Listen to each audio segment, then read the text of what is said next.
How we doing? Joe Deary, Powerful Improvements, Putnam, Connecticut. It is Thursday and we're having a pretty rainy day here today. Thunder showers passing through. I'm taking a break from working for a little while and putting a couple things together for later this week, a busy day tomorrow. But I want to take a minute to show you guys what I have figured out about downstream batch mixing and how I'm arriving at some of the numbers that I'm arriving. You guys, I see a lot of questions coming in, about how you do this, how you do that. And it's one of the things I want to try to explain, let you in on some of the stuff that I have figured out for myself, and hopefully it helps you, okay? So just to get started here, I'm running the General Pump 2.1 injector right there, okay? The 2.1 doesn't mean anything as far as batch mixing goes. It does not mean 2-to-1 ratio or anything like that. Same thing as you might have an injector that says, 1.8 does not mean the ratio is 1:8. So in order to figure out what your draw ratio is, you need to do a draw test. That's the first thing to do, okay? If you skip this step, you're not going to know what you're shooting. So first thing you want to do is a draw test. You take a 1-gallon jug and you fill it with water. Don't fill it with chemical, or you're just wasting chemicals. Take a 1-gallon jug full of water, put your drop stick in it, okay? And then get your gun and put a soaper tip on the end. This is a black tip with a very large orifice, okay? That would be your chem tip, all right, or you can use a J-rod, whatever you want. Get your machine started. Get yourself a bucket that has some type of graduations on the side. Mine tells me, 12 gallons, 8 gallons, 4 gallons, okay? And then you're gonna take your gun, stick it in your bucket so you're not wasting any of it, and run it full speed, wide open, until that 1-gallon jug is empty, okay? When that's completely empty, see how much you've got in your bucket. In my case, I was right around 10 gallons, okay?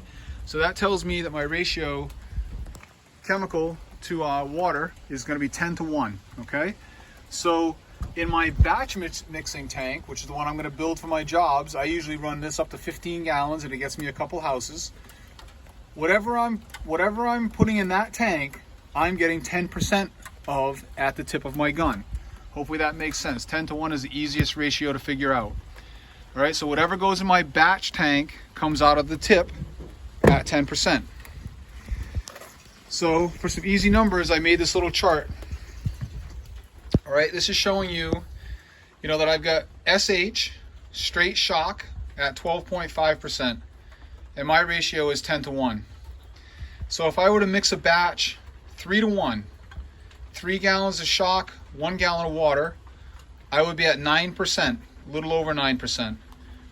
So I know that my gun is going to shoot 10% of that. I'm going to be slightly over 0.9, so a little bit less than 1 at the tip. And that's a very effective ratio right there, very effective for most sighting. Okay, if I do 2-to-1, 2 gallons of SH, 1 gallon of shock, I'm at 8%. At the gun will be 0.8. So you see there's not a lot of difference here with a whole gallon of shock. Okay, 3-to-1, 2-to-1, so 2.5, 2.5, somewhere in there you're going to be right around this range, which is very effective for house cleaning. If you come down to 1-to-1, which would be 50-50, that's cutting your shock in half at 6%, you'd be roughly 0.625 at the gun. And again, this works. You can do this. You just got to increase your dwell time, maybe hit an area or two twice, okay? So a safe place to start for your batch mixing would be 1-to-1, 50-50, and increase it slightly accordingly. So if you show up on a job and you see that it's pretty nasty, maybe do a little more than 50-50. I don't think you really ever need to do much more than 3-to-1. And if you do need to go full strength for some reason, you think something's really nasty, the most you're going to get is like 1.25 at the tip.